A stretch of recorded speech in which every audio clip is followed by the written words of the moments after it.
আমি সশ্রদ্ধ চিত্তে শপথ করিতেছি যে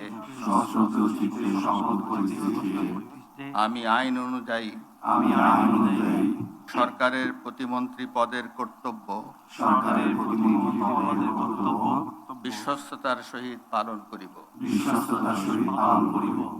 আমি বাংলাদেশের প্রতি অকৃত্রিম বিশ্বাস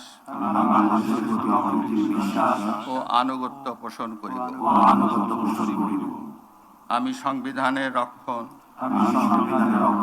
সমর্থন ও নিরাপত্তা বিধান করিব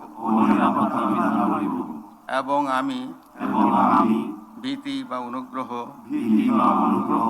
অনুরাগ বা বিরাগের বশবর্তী না হইয়া সকলের প্রতি আইন অনুযায়ী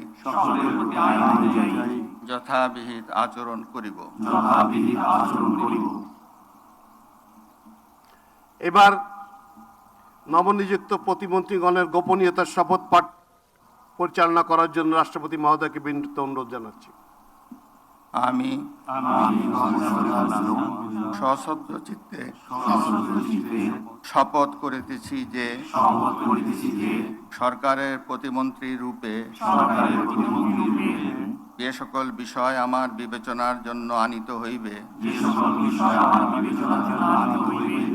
বা যে সকল বিষয় আমি অবগত হইব তাহা প্রতিমন্ত্রী রূপে যথাযথভাবে আমার কর্তব্য পালনের প্রয়োজন ব্যতীত প্রত্যক্ষ বা পরোক্ষভাবে কোনো ব্যক্তিকে জ্ঞাপন করিব না বা কোনো ব্যক্তির নিকট প্রকাশ করিব না।